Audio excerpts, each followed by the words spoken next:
сколько пальцев должно у вас быть на экране во время игры. Видите, я могу пострелять, дать 3 головы. Я поменял свое мнение, и вы должны всегда играть большим правым пальцем. Я могу одновременно стрелять и наклоняться.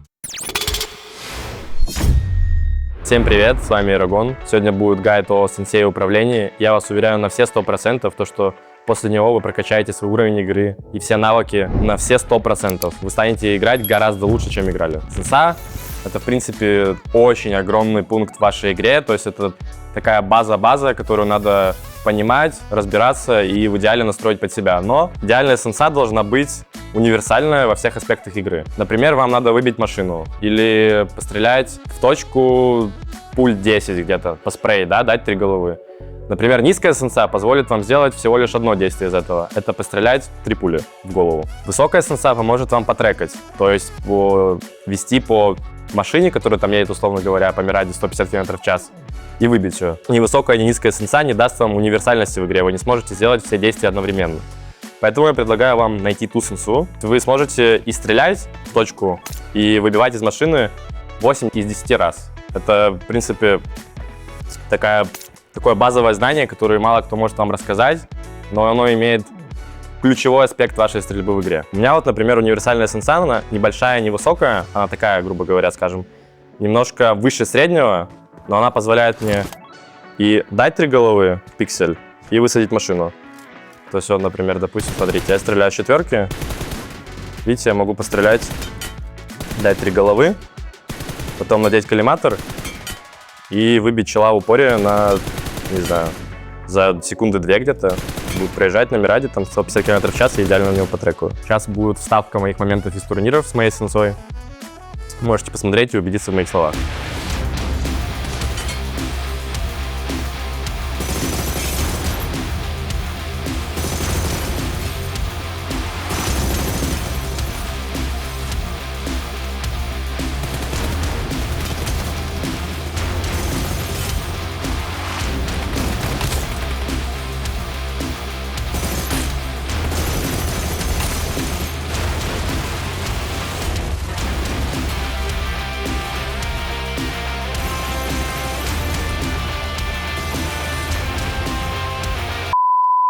А если вы совсем не хотите мучиться и подбирать под себя сенсу, потому что, ну скажу так, это процесс не быстрый, требующий много сил, можете просто перейти вот сюда по ссылочке на Boosty и попробовать мою сенсу. Она достаточно универсальная, очень хорошая, а также написать в комментариях отзывы, если вы попробуете и вам понравится. Дальше у нас идет пункт продвинутой сенсы.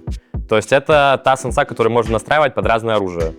У меня для вас вот есть список тех оружий, под которые нужна своя сенса. Это первое — аук. И для него есть свои цифры определенные. Это плюс 20% на все скопы, кроме бедра. Вы ставите просто от своей обычной сенсы, и стрельба на ауге становится для вас практически незаметно, неотличима от обычной стрельбы там на эмке. И это позволит вам стрелять с аугом в точку и также высаживать, там, давать, не знаю, 3 головы в точку. Потому что аук немножко по-другому себя ведет в плане стрельбы. Он более сложный в контроле отдачи, но если научиться с него стрелять, это самое лучшее оружие в игре сейчас на данный момент из штурмовых винтовок. Поэтому предлагаю вам просто ставить плюс 20% к сенсе и вуаля. Второе оружие — это абакан. На абакан такие же цифры примерно как на ауге, только плюс 25%. Абакан также это недавно добавленное оружие в игру, но оно достаточно неплохое. Вот, например, для меня вот есть на первом месте аук, на втором эмка, и на третьем уже идет скар, либо абакан, тут на любителя. Поэтому абакан также очень важное оружие в игре, потому что не всегда у нас есть и эмка, и аук в игре, поэтому плюс 25% в сенсе вы ставите, и, в принципе, на абакане у вас проблем по стрельбе тоже не будет. Ну, это уже на любителей по своему желанию, можете поставить на другие оружия свою сенсу, но это не имеет особо никакого смысла. Имело смысл раньше ставить сенсу на дробовики, но сенса на бедро должна быть одинаковая на все оружия. Я поменял свое мнение, и мне кажется, что сенса на дробовике — это максимально на любителя, и почти смысла никакого не имеет. В сенсе у вас есть 2 пункта. Это объектив и гироскоп. Если у вас не включен был гироскоп никогда, включайте, привыкайте. Это must-have, который может просто увеличить вашу игру, не знаю, в x10 просто. Объектив — это максимально на любителя, это то, как вы двигаете пальцем, это ваша сенса пальца. То есть вот смотрите, я двигаю на экране вот пальцем, это объектив. То есть это максимально на любителя, тут никаких аспектов и условно говоря, цифр конкретных нету. Выбирайте сами. Но второй уже гироскоп. Тут цифры определенные есть. То есть, смотрите, есть минимум того, что каких цифр или диапазон, в которых вы должны быть. Потому что хоть сенса и должна быть универсальная, но диапазон все-таки-то есть какой-то. Поэтому там уже на любителя, как вы выберете. Сенса для дробовика у вас должна быть на гироскоп, не на объектив, напоминаю, минимум 300%, потому что если у вас будет меньше, вы не сможете не шустро двигаться персонажем, не фликшотить в упоре, то есть вы не сможете выполнять много аспектов игры. Коллиматор у нас это, не знаю, один из самых важных прицелов в игре, потому что в нем вы проводите половину своего игрового времени. Он должен быть для меня лично и по моему игровому опыту минимум от 300, наверное, 20-30, потому что коллиматором вы должны как и в точку уметь стрелять, так и выбивать машины. Ну, вот, например, у нас самая быстрая машина в игре — это Мирада. Она может ехать там 160 км в час. Но вы представьте, как надо быстро вести коллиматором, что маленькое значение сенсы вам просто не поможет. Также я не упомянул первое лицо. Первое лицо мы ставим так же, как и третье лицо, то есть это бедро. Абсолютно те же значения, менять не надо. Те, кто меняют и утверждают, что это правильно, в корде не согласен, это не имеет никакого смысла. На 2х мы ставим такие же значения, как и на коллиматор. Оно никак не отличается, и, в принципе, 2х такой скоп, что вы редко с ним будете играть, поэтому смысла под него подбирать сенсу вообще никакого нет. Потом у нас идет 3 и 4. Вот тут уже, на самом деле, надо тщательно подбирать сенсу, потому что это такие два скопа, которые важны в игре, потому что это дальнее расстояние, среднее расстояние, иногда и ближнее расстояние. Я в свое время перепробовал кучу сенс на 3 и 4. Это были и большие, и средние, но примерно к идеальному значению я пришел в районе диапазона от 150 до 190-максимум 200%. То есть это вот идеальный диапазон, где вы можете выполнять все игровые аспекты и функции в игре. Далее идут не такие важные скопы в игре, это 6 и 8. Для них на самом деле значения можно подбирать достаточно разные, но мне кажется, это такие скопы, с которыми играют в основном снайпера, либо те, кто юзают ДМР оружие. Для 6 это либо от 100 до 160. Я думаю, ниже смысла нет и выше тоже. А у 8 примерно так же, но чуть пониже это все-таки 70-120. То есть это для меня идеальный диапазон, где вы можете абсолютно все, что угодно с ними сделать. Следующий аспект игры — это управление. Давайте тщательно разберемся в нем, потому что он очень сильно влияет на вашу игру. Первое, что вы должны знать, это сколько пальцев должно у вас быть на экране во время игры. Очень много тейков было про то, что можно играть в 2, 3, 4 пальца. Уверяю вас, это не так. 5 пальцев — это самое лучшее решение, потому что больше не имеет смысла, так как кнопок не так много в игре, и 5 пальцев идеально выполняют все функции внутриигровые. А меньше, если будет, то вы просто не сможете выполнять все функции во время игры настолько быстро, насколько сможет ваш соперник. Это может моментами замедлить вас, сделать не таким резвым, из-за этого вы будете проигрывать. Понимаете, что 5 пальцев — это самое лучшее решение. У вас должно быть такое расположение кнопок, чтобы вам было и удобно одновременно играть, и вы могли выполнять все игровые функции одновременно. Сесть, присесть и наклониться одновременно. Достаточно сделать это быстро, потому что игровые ситуации иногда бывают очень сложными, и если не уметь это делать одновременно, вы можете просто недостаточно быстро это сделать, замедлиться где-то, застопиться и умереть. Я приверженец того, что 3 пальца должно быть на левой стороне, потому что правая сторона для меня — это 100%. Большой палец всегда должен быть на объективе, на сенсе. То есть вы должны всегда играть большим правым пальцем правой руки на сенсе, и максимум такие второстепенные кнопки у вас должны его отнимать на, не знаю, на 1 секунду действия. Очень много игровых ситуаций бывает, когда нужно резко повернуться, вот как я здесь это делаю. Например, справа противник. Я взял, резко повернулся. Если у вас большой палец будет воздействовать другими кнопками, вы не сможете это все быстро сделать. И также вы будете из-за этого очень медлительны.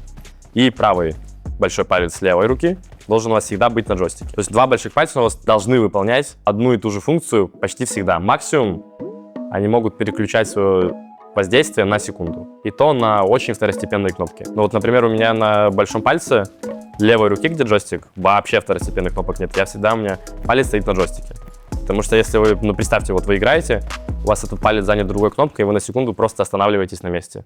Но вас очень легко убить. Я фанат концепции 3 пальцев на левой руке, потому что на левой руке у меня стоит стрельба и наклоны. Я могу одновременно стрелять и наклоняться, а если бы у меня было 3 пальца на правой руке, я бы наклоны менял либо на прицел, либо на присед, и мне бы пришлось нажимать одним пальцем либо прицел, либо наклоны. То есть я бы не смог одновременно наклоняться, приседать и прицеливаться. Над наклонами у меня стоит лечь.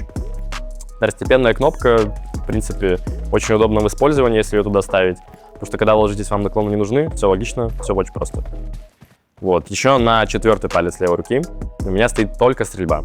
Единственная функция, которую выполняю этим пальцем. Самая главная функция в игре, если ее занимать под другой палец, вы просто не сможете одновременно стрелять и что-то делать. 3 пальца в управлении у меня стоят на 3 таких местах, от которых я их не убираю. Это сенса, джойстик и стрельба. То есть вот давайте теперь разберем самый последний палец, это правый верхний палец. У меня там стоит первое лицо, прицелиться и присесть. То есть это 3 второстепенные, но по главности они самые главные второстепенные кнопки, потому что прицел — это очень важная кнопка. Но я бы не сказал, что она самая важная, как стрельба или джойстик. Вот. И про первое лицо и присесть то же самое. То есть когда нам нужно присесть и наклониться, я могу сделать одновременно. Но присесть и прицелиться можно делать не одновременно, потому что это сильного влияния на вашу игру не окажет. Вот. А первое лицо тоже второстепенная кнопка, которая не имеет особой разницы. Ее можно переключать только в close fight, когда вы в зданиях. И поэтому это такая кнопка, которую можно поставить везде, кроме этих 3 пальцев, которые я наговорил. Вот. И она будет не мешать никаким другим действиям в игре. То есть просто нажал быстренько и все. Смотрите, вот я, например, бегу, и мне нужно одновременно прицелиться. Вот у меня противник вот за этой стеной. Вот я о нем не знаю информации. Мне нужно одновременно прицелиться и войти в наклон. Вот я это могу сделать одновременно. Если бы у меня был наклон справа, я бы это не смог сделать. Я бы сначала прицелился вот так, а потом бы наклонялся. Я теряю уже, там, не знаю, несколько миллисекунд, либо же секунду своего времени, из-за этого я могу умереть. А как мы знаем, PUBG — это игра на время, и на очень быстрое время, которое, не знаю, на несколько миллисекунд. Если ты несколько миллисекунд замешкался, ты уже умер. Остальное выбирать вам, куда вам ставить, но это идеальная концепция для меня и, в принципе, я считаю, для почти всех игроков в этой игре. Единственное, что можете там пару второстепенных кнопок переставить на другие места. А в принципе, по управлению все. Прошу вас поделиться своей сенсой в комментариях. Я обязательно все посмотрю, изучу, потому что мне безумно это интересно. Также пишите, помогли ли мои советы по сенсе, по управлению. И оцените, в принципе, контент. Делать ли еще больше таких обучающих видео. Спасибо, что смотрели меня. Мне безумно приятно делать для вас этот контент, потому что я сам был таким же новичком и игроком, который нуждался в советах от профессионалов. Поэтому я готов вам помочь. Спасибо за просмотр. Всем пока.